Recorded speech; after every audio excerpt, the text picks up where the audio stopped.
జ్యువెలరీలో వడ్డానం Mela October 4th నుంచి 12th వరకు ఫ్లాట్ 9.99% విఏ ఆఫర్ మీకోసం. నమస్తే అమ్మా. నమస్తే అమ్మా. ఈ మధ్య ఒక వీడియో చూసానమ్మా. ఆ వీడియోలో ఒక ఆవిడ ఒక ఇంటర్వ్యూ, ఇలా మీకు నాకు లాగానే ఒక ఇంటర్వ్యూ జరుగుతుంది. సో మగవాళ్ళు ఎందుకు అమ్మవారి విగ్రహాలకి, ముఖ్యంగా అమ్మవారి విగ్రహాలకి అభిషేకం చేస్తారు, అమ్మవారికి చీర కట్టియడం అది మగవాళ్ళు ఎందుకు చేయాలి, ఆడవాళ్ళు కదా చేయాలి. ఇప్పుడు పార్వతీదేవి అంతటిదే గణేషుని తయారు చేసుకొని నాకు ద్వారపాలకుడుగా పెట్టి వెళ్ళింది, నేను స్నానం ఆచరిస్తున్నాను, ఎవరిని రానియకు తండ్రి అని చెప్పి. అప్పుడు తండ్రిని కూడా రానివ్వకుండా చేశాడే, అందుకు కదా ఆయన తండ్రిని తెలియదు కాబట్టి. మరి అలాంటప్పుడు దేవాలయాల్లో ముఖ్యంగా ఎందుకు అభిషేకం గాని, చీరలు గాని, అమ్మవారికి అలంకరణ గాని మగవాళ్ళు చేయాలి, అమ్మవారు కదా ఆడవాళ్ళే చేయాలి కదా అన్నది. అమ్మ బట్టల షాపుల్లో మెనిక్విన్స్ కి బట్టలు ఎవరు కడతారు కదా, వాళ్ళే కడతారు కదా మాక్సిమం. అసలు కొన్ని సార్లు అయితే కట్టకుండా అట్లాగే వదిలేస్తుంటారు దరిద్రులు. కడితే ఎవరు కడతారు? వాళ్ళే మాక్సిమం కడతారు కదా. ఫ్యాషన్ డిజైనర్స్ చాలా వరకు ఆడవాళ్ళ ఫ్యాషన్ డిజైనర్స్ ఎవరున్నారు? మేకప్ ఆర్టిస్టులతో సహా. అవునా కదా. అక్కడ రాని ప్రశ్న ఇక్కడ ఎందుకు వచ్చింది అంటే అమ్మవారు కదా. అది కాదు, అక్కడ ఆడవాళ్ళు అందరికీ అన్ని ప్రపంచంలో ఉన్న అన్ని విశ్వాసాలకి చెందిన వాళ్ళు ఉన్నారు. ఇక్కడ ఇది ఒక విశ్వాసానికి సంబంధించింది గనక మనం ప్రశ్న వేస్తాం. అది అర్థమైంది కదా, అర్థం అయ్యి ఉండాలి. ఇక్కడ అమ్మవారి విగ్రహానికి అభిషేకం చేసేటప్పుడు అభిషేకం చేసేటటువంటి వ్యక్తి ఆడవాళ్ళలాగా అలంకరించుకుంటారు, చీర కట్టుకుంటారు, కంటికి కాటికి పెట్టుకుంటారు. ఆ ముందు రోజు బ్రహ్మచర్యం పాటించడం, వీలైతే భోజనం చేయకుండా ఉండటం, లేదా ఒక పూట భోజనం చేయడం, భూశయనం, నేల మీద పడుకోవడం, ఇట్లాంటి నియమాలన్నీ పాటిస్తే తప్ప అమ్మవారి విగ్రహాన్ని ముట్టుకోరు. పూజ చేసేవాళ్ళు కూడా రోజు ముట్టుకోరు, విగ్రహాన్ని ముట్టుకోరమ్మా. పైనుంచి అలా పైన దండలు వేస్తారు అంతే. ఆ దండలు వేసేటటువంటి వాళ్ళు కూడా అందరూ వేయలేరు. ఇప్పుడు ఒక మాట విన్నాం మనం, ఇప్పుడు అనకూడదు కానీ రకరకాల చెప్పాను కదా, డివిజన్స్ అన్నవి ఏ రకంగా ఏ స్థాయిలో వచ్చాయంటే ఆ స్థాయిలో వచ్చాయి. ఒక వర్గం వాళ్ళే గుడి లోపలికి వెళ్ళి దేవుడి దగ్గర పూజ చేస్తారు, మిగిలిన వాళ్ళని రానియరు, మేము మనుషులం కాదా? అందరూ మనుషులే, కానీ ఒక వర్గం వాళ్ళే అందరూ వెళ్ళరండి. దానికోసం ప్రత్యేకంగా తర్ఫీదు పొందిన వాళ్ళు పెడతారు, ట్రైనింగ్ తీసుకున్న వాళ్ళు, దానికి సంబంధించినటువంటి నియమ నిబంధనలు పాటించిన వాళ్ళు పెడతారు, ఆగమ శాస్త్రంలో నిష్ణాతులైనటువంటి వాళ్ళు పెడతారు.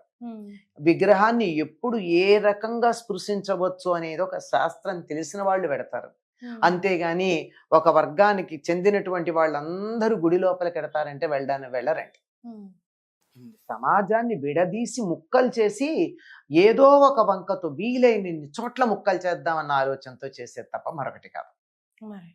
అందరూ పెడుతున్నారమ్మా. ఏ సామాజిక వర్గం వాళ్ళు ఎక్కువగా గుళ్ళో అర్చకులుగా ఉంటారో ఆ సామాజిక వర్గానికి చెందినటువంటి వాళ్ళందరూ గర్భగుడిలో కడతారా? కొద్దిమంది ఎందుకు కడతారు? దానిలో శిక్షణ తీసుకున్నారు గనక. నేను కూడా పెడతాను, నేను పుస్తకం చదివాను లైబ్రరీలో అని అంటే నన్ను ఐసీయూలోకి వెళ్ళనిస్తారా? వెళ్ళనియరు. ఒకవేళ చదివి దాంట్లో ఎక్స్పర్ట్ అయిన వాడిని కూడా వెళ్ళనియరు. Until and unless he wears a duly dressed up according to it. ఆ పీపీ ఏదో ఉంటుంది ఆ డ్రెస్, ఆ డ్రెస్ వేసుకుని చెప్పులు విప్పేసి కాళ్ళకు కూడా ఆ డిస్పోజబుల్ ఏవో అవన్నీ వేసుకుని అప్పుడు కానీ లోపలికి వెళ్ళరే, అంత శానిటైజ్ చేసుకుని కానీ వెళ్ళరే. అంచేత ఒక్కొక్క చోట వెళ్ళడానికి, ఒక్కొక్క పని చేయడానికి ఒక ఎలిజిబిలిటీ అన్నది ఉంటుంది, ప్రోటోకాల్. ఆడవాళ్ళకి మగవాళ్ళు సర్జరీ ఎట్లా చేస్తారు అని ప్రశ్నించి సర్జరీ మానుకున్నటువంటి సందర్భాలు పల్లెటూళ్ళల్లో కొంతకాలం ఉన్నాయా లేదా? డెలివరీస్ మగవాళ్ళు ఎలా చేస్తారని చెప్పి హాస్పిటల్కి వెళ్ళక తల్లి బిడ్డల ప్రాణాలు పోయిన సందర్భాలు ఉన్నాయా లేదా? అది తప్పని మనమే కదా వాదించాం. డాక్టర్కి ఆడామగా తేడా లేదని చెప్పాం కదా. ఇక్కడ అర్చకుడికి ఆడామగా తేడా ఏంటమ్మా? ఆయన అక్కడ అమ్మవారికి సేవ చేస్తున్నాడు అంతే. ఆ సేవ చేసే సందర్భంలో తను పురుషుణ్ణని గాని ఆ మూర్తి స్త్రీమూర్తి అని గాని తేడా తెలియదు. మనలాంటి వాళ్ళని ప్రశ్నలు అడుగుతాం గనక స్త్రీలలాగా అలంకరించుకుని వెళ్ళడం అన్నది మనలాంటి వాళ్ళ కోసం చేసే పని. అక్కడికి వెళ్ళిన తర్వాత దైవానికి లింగభేదం ఎక్కడుందమ్మా? సంస్కృతంలో పదాలకి లింగం ఉంది కానీ వస్తువులకి లేదు. ఒకే భావం చెప్పేటటువంటి 3 లింగాల్లోనూ ఉంటాయి. స్త్రీ పుంలింగాల్లో కూడా ఉంటాయి. భార్య అంటే స్త్రీలింగం, కళత్రం అంటే నపుంసకలింగం. అది కూడా మరి భార్య అనే అర్థమే కదా. అలాంటి పదాలకు సంబంధమే తప్ప అర్థానికి కాదు. కనుక ఏ విధంగా అయితే అర్థానికి లింగంతో సంబంధం లేదో భగవత్ తత్వానికి కూడా లేదు. కనుక పూజ చేసేటటువంటి వాళ్ళు ఆడ మగ అన్న తేడా లేదు. కొన్ని సందర్భాల్లో కొన్ని చోట్ల స్త్రీలు అర్చకత్వం వహించినటువంటి సందర్భాలు ఉన్నాయి, లేకపోలేదు. ఇప్పటికీ కొన్ని దేవాలయాల్లో ఉన్నాయి, కొన్ని సంప్రదాయాల్లో ఉన్నాయి. అక్కడ ఆడవాళ్ళు చేస్తారు. ఇక్కడ మన దగ్గర లేదు, చెయ్యట్లా. అందువల్ల ఆ విగ్రహాన్ని మనం ఏమీ అలంకరించకూడదు, దానికి అభిషేకం చేయకూడదు అని చెప్పుకుంటే ఎట్లా కుదురుతుంది?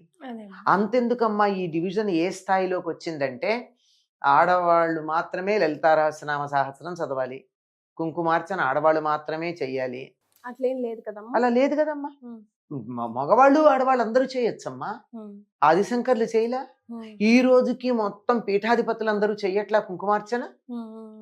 మగవాళ్ళు ఎందుకు మానేశారు?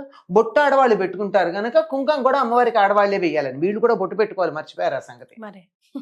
మనం కొన్ని దురలవాట్లకి అపప్రదలు, కొని ఇది చెడ్డదని కాదు కానీ మొత్తానికి మంచి అలవాటు అయితే కాదు.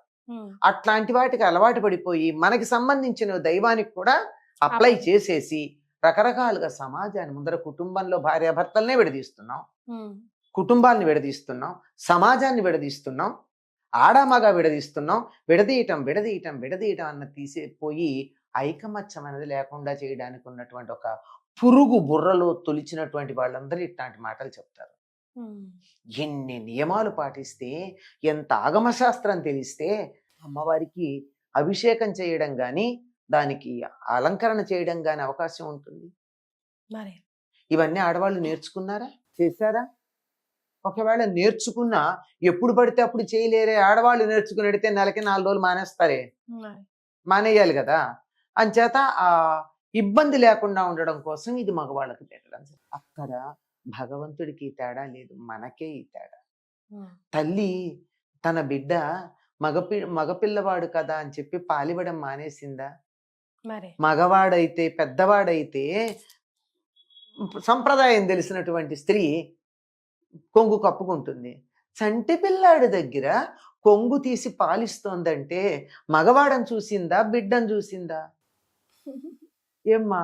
అంతే కదమ్మా. ఈ తేడా తెలియకపోవడం వల్ల, ఈ సటిలిటీస్ తెలియకపోవడం వల్ల పైకి కనిపించేటటువంటి మనలాంటి ఇమోషన్సే దేవతలను అర్చించే వాళ్ళకి అప్లై చేసి మనం కన్ఫ్యూజ్ అయిపోతున్నాం.